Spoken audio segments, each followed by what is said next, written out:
Okay, so continue natin yung code. Gamitin natin or tawagin natin archive cmd dot parameters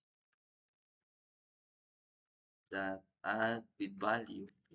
So, add with value. Okay, close parenthesis, then semicolon. Sa loob niyan, tawagin ulit natin si student ID. Then, comma, yung selected student ID na variable name. Then, another line, archive ulit, cmd, dot execute null query. Execute query. Then, open close parenthesis, semicolon. And this time, we will create a query for delete. So, string query or string delete query.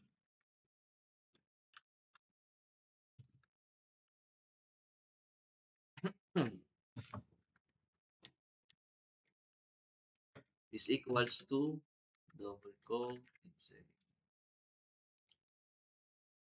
delete from students. So, tatanggalin na kasi natin siya dun sa table ng students. Where student ID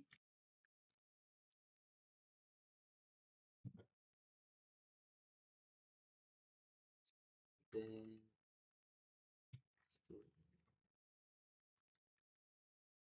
student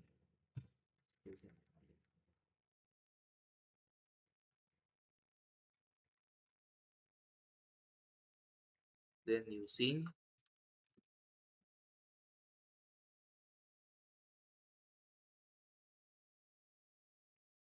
MySQL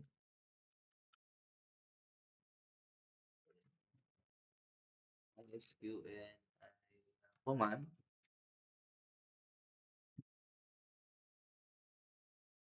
delete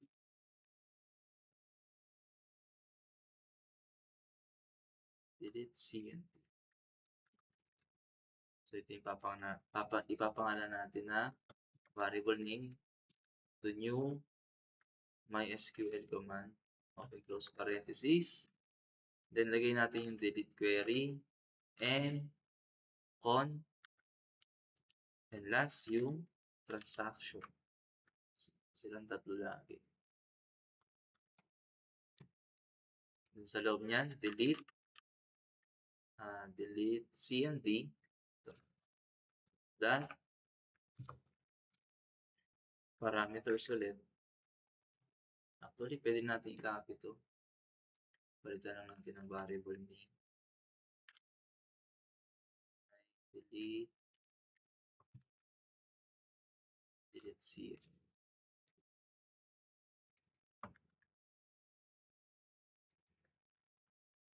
Yan. Then, sa baba niyan, transaction dot commit. Ang purpose nito is to save both operations. No? Yung ginawa natin dalawang operation.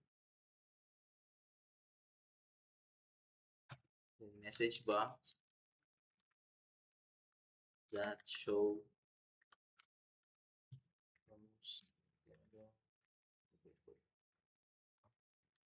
student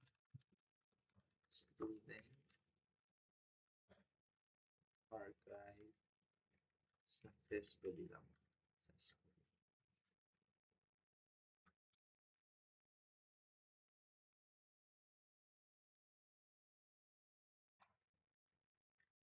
Then catch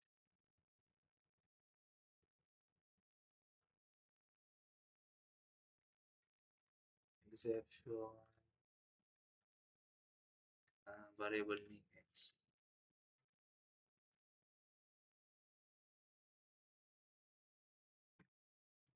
Hindi siya, open close parenthesis lang.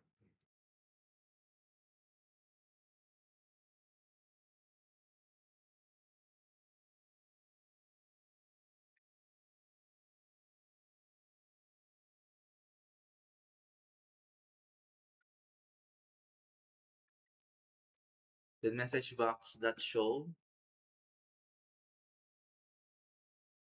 yung error message, no? Or pwede nating i-define na error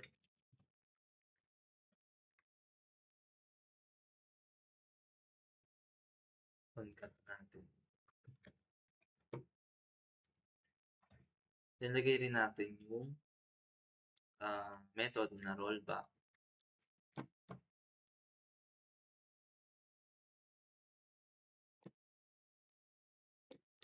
Dito sa transaction rollback.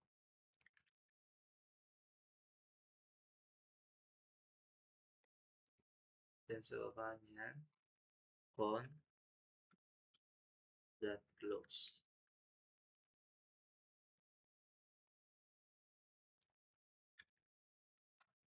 Then load students.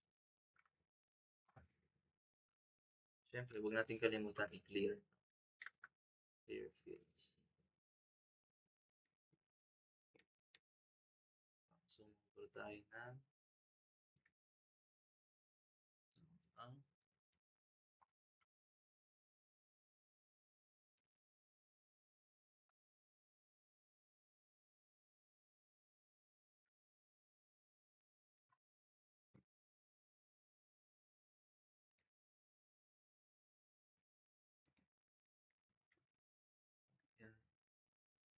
Kulang. So, try natin. I-run. Then, once na may sinelect tayo, then, init natin yung delete. So, si Juan Luna. So, nagtanong siya, are you sure you want to archive this student? So, ililipat na natin itong data na to to students archive. Pag yes, so may error lang, no? Doesn't exist. So, Juan Luna doesn't exist. So, double check natin. Students. Ito si Juan. Naman siya.